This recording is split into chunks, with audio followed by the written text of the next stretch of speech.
Wow, talk about a crazy couple of days in free agent frenzy. Let's talk about it.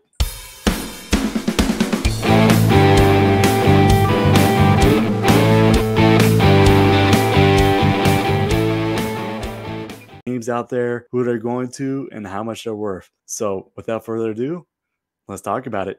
So, we're starting off strong with the Boston Bruins here, picking up some big pieces. Starting off with defenseman Nikita Zadorov, signing a 6-year deal with an annual cap hit of $5 million, and forward Elias Lindholm, signing for 7 years with an annual cap hit of $7.75 million.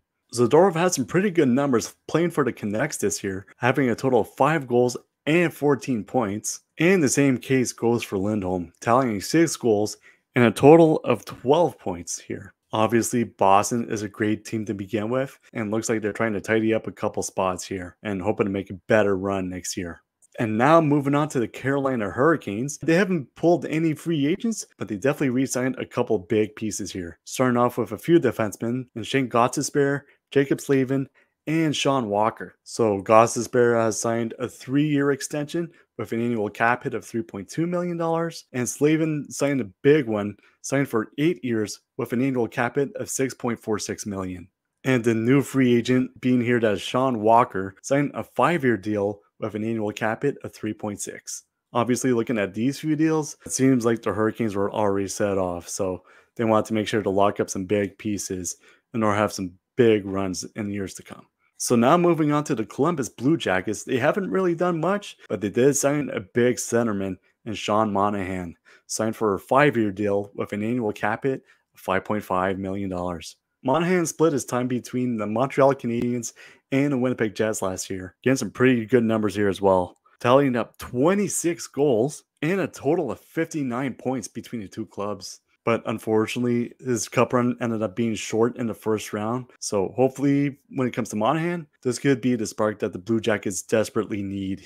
And now moving on to the Detroit Red Wings here. Obviously not doing much here, but locking up Patrick Kane for 1 more year at a cap hit of $4 million, and picking up a couple goalies here, signing Cam Talbot and Jack Campbell. So we got Talbot here signed for 2 years at $2.5 million annually, and Jack Campbell signing for 1 year at close to league minimum at $775,000. Personally, I think the Wings missed the mark here. I know they're desperate for goaltending, but I don't think this is going to cut it. Talbot having some decent numbers, while Campbell spent most of his time in Bakersfield this year, which is the Edmonton Oilers affiliate. So we'll see what happens when it comes to Detroit here. Who knows? Now we move on to the Stanley Cup champion Florida Panthers, locking up some big pieces here, and Sam Reinhart and Anton Lundell. Sam Reinhart, the right winger, has signed for 8 years with an annual cap hit of $8.63 million, while Lundell has signed for 6 years with an annual cap hit of $5 million. Obviously, Reinhart had a massive year with the Panthers, definitely earning his stripes here, tallying up 57 goals and 94 points in the regular season, and had a great showing in the playoffs. So obviously well merited for Reinhart here. And was also well deserved for Anton Lundell here, just having his entry-level contract expiring and having a pretty solid contract. So well deserved on both ends. And now we come to my Habs, the Montreal Canadiens. They haven't really done much, but they sure locked up their big piece for the future, signing right winger Uri Slavkovsky to an 8-year extension with an annual cap hit of $7.6 million. Obviously, the Habs really needed to make this deal in order to keep the top line in check, involving Nick Suzuki and Cole Caulfield long term. A lot more needs to be done, but the top line is all set. I'm really hoping that the Habs look for more size rather than speed, but we'll see what happens within these next few weeks. Now we move on to the New Jersey Devils here, locking up a big defenseman and Brett Pesce coming in from the Carolina Hurricanes, signing a 6-year deal with an annual cap hit of $5.5 million, and bringing back Thomas Tatar from the Seattle Kraken, signing a 1-year deal with a hit of $1.8 million. At this point, the Devils are looking to make things work. Obviously, had their big pieces in Jack Hughes and getting a few tidbits here and there, but obviously, this is just some minor details here. So let's move on to the next one.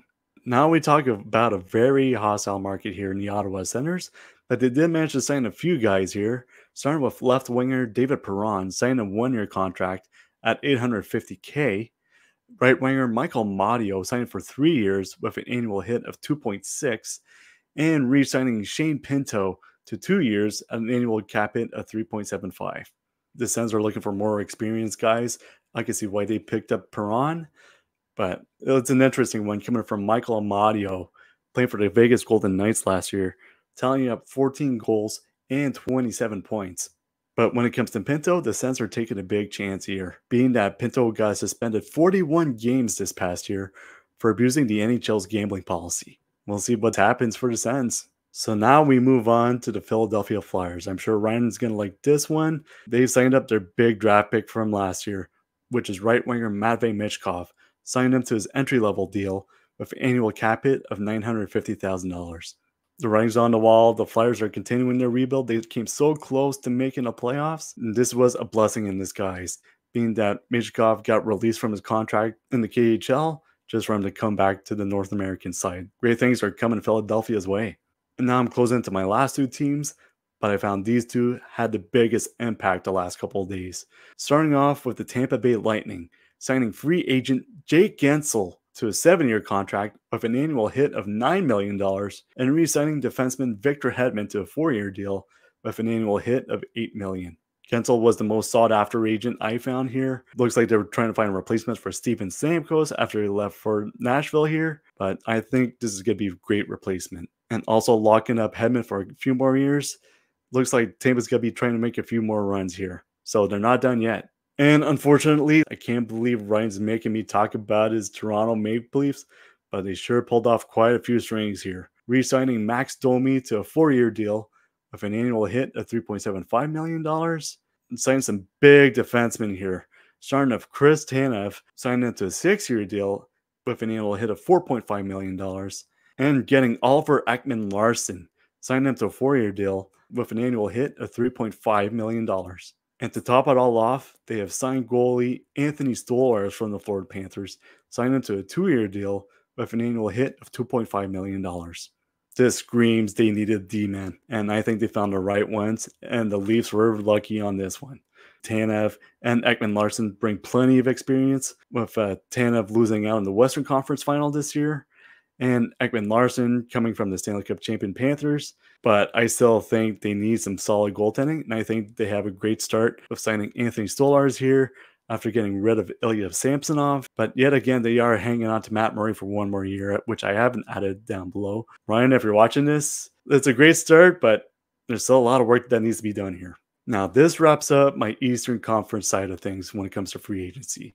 If you guys like this video, and if you like any more content on Seaway Sports Lounge, feel free to like this video and subscribe to the channel for more content. This is the Eastern side of things, and Ryan will be posting his for the Western side in the near future. And I'm sure there'll be plenty more deals to come. So until then, I'll talk to you guys soon.